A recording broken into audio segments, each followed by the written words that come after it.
राहुल गांधी के वोट चोरी मुद्दे के बाद सियासत गर्मा चुकी है। राजस्थान के पूर्व मुख्यमंत्री और कांग्रेस नेता अशोक गहलोत ने कहा कि राहुल गांधी पहले ही साफ कह चुके हैं कि विपक्ष राजनीति नहीं बल्कि लोकतंत्र की मजबूती से लड़ रहा है। गहलोत ने आरोप लगाया कि आज घर घर में यही चर्चा है कि वोट चोरी हो रही है और चुनाव आयोग पर सवाल उठ रहे हैं। उन्होंने कहा कि अगर विपक्ष के नेता तथ्य के साथ सवाल रखते हैं तो चुनाव आयोग को सम्मान पूर्वक जवाब देना चाहिए। उन्होंने सभी वर्गों से अपील की है कि आगे आकर लोकतंत्र और अपने वोट के अधिकार की रक्षा करें। चले जानते हैं पूरी रिपोर्ट। राहुल गांधी कह चुके हैं कि हम कोई राजनीति नहीं कर रहे हैं। हम चाहते हैं कि देश के अंदर लोकतंत्र मजबूत रहे। वो तब रहेगा तब तमाम नागरिकों का वोट का अधिकार स्थायी रहे। कभी लोग कट जाते हैं नाम, ये लोग जुड़ जाते हैं, और जो ऑर्गेनाइज वे में करने की बात सामने आई है वो चौंकाने वाली है। जो राहुल गांधी ने, उनकी टीम ने बहुत मेहनत करने के बाद में ये निकाले डाटा कर्नाटका के 1,250,000 वोटों का, कल जो बताया 6,000 से अधिक वोटों का।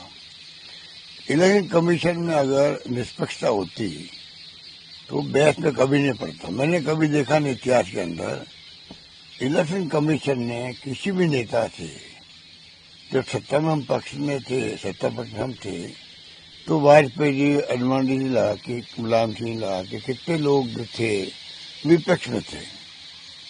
कभी आज तक हिस्ट्री के अंदर कभी भी इलेक्शन कमीशन से उनसे इस प्रकार से सवाल जवाब किए क्या? आप एफिडेविट दो, आप अनावश्यक झूठे आरोप लगा रहे हो, पता नहीं क्या क्या बोलते हैं वो।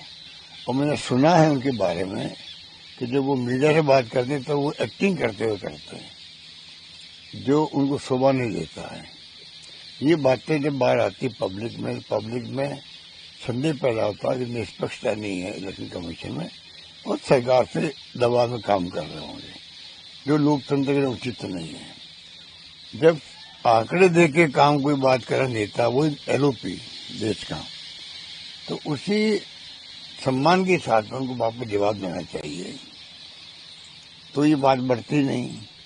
अब घर घर में बात पहुंच गई, वोट चोरी हो रही, क्योंकि पहले से ही ईवीएम में एक वर्ग ऐसा देश का है जिसको संदेह बना हुआ ही है कि ईवीएम में बेईमानी हो रही थी, नंबर 1। नंबर 2, जब सुप्रीम कोर्ट तक केस गया तो सुप्रीम कोर्ट ने कहा कि इसमें वीवीपैट लगाओ, जो स्लिप आने लगी थी बाद में, कट के पड़ती है डब्बे के अंदर। तो वो क्यों कहा? इसका मतलब सुप्रीम कोर्ट कन्विंस था ईवीएम में टेम्परिंग हो सकती है, छेड़छाड़ हो सकती है, तभी क्या होगा। इसको ध्यान में रखना चाहिए इलेक्शन कमीशन को, वो इश्यू बना हुआ है। अब जब ये बात वोट चोरी के सामने आई है, वोटर लिस्ट के सामने आई है, तो बड़ा एक मुद्दा बन गया देश के सामने। मैंने 50 लोगों से पूछा होगा कि आपके गांव तक क्या बात चल रही है। 50 के 50 लोगों ने कहा कि ये मुद्दा बन चुका है वोट चोरी का, और बहुत लोगों में चर्चा बनी हुई है। ये जो कुछ हो रहा है उसके परिप्रेक्ष्य में राहुल गांधी अगर कहे कि भाई ये इतना बड़ा मुद्दा, मैं तो अपनी बात कह रहा हूँ एलओपी के रूप में, तो अल्टीमेटली देश की जनता को, खुद को, मतदाताओं को आगे आना पड़ेगा।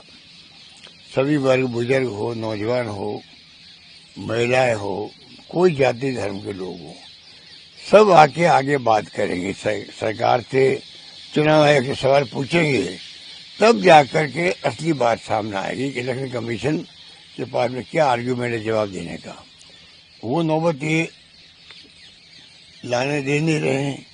और कल 5-7 नेताओं को उतारे एक साथ में, बीजेपी नेताओं को, और तमाम लोग उस पर आगे घबरा करके कि तो जो युवाओं की बात कर रहे हैं राहुल गांधी, ये तो जो मुल्कों में, कई मुल्कों में हो रहा है, नौजवान सड़कों पे आ रहे हैं, उनको भड़का रहे हैं। राहुल गांधी किसी को भड़काने का काम नहीं करते हैं।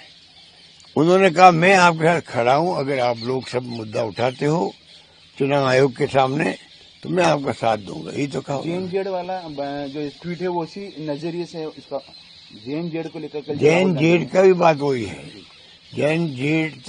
जेएनजेड एक पक्ष हुआ, युवाओं का। लोकतंत्र का रक्षण। पर वो तो हर व्यक्ति जो है, हर व्यक्ति को आगे आना पड़ेगा।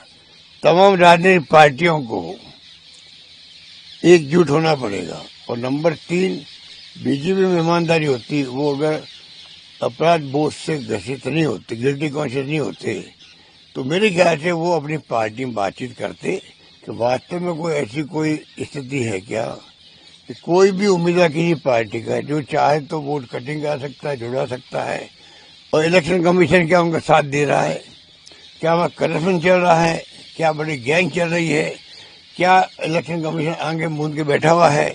तो बीजेपी को भी, सरकार को भी आगे आना चाहिए, उनसे बात करनी चाहिए कि शिकायत जो आ रही है विपक्ष की क्यों आ रही है, बदनामी सरकार की भी हो रही है। ये करने की बजाय पूरी तरह बीजेपी उतर गई मैदान के अंदर, उनके पक्ष में रखने का मिशन के पक्ष में उतर गई। इसका माने वो आप अपने उनके दबाव में वो काम कर रहे हैं, ये स्थिति बनी।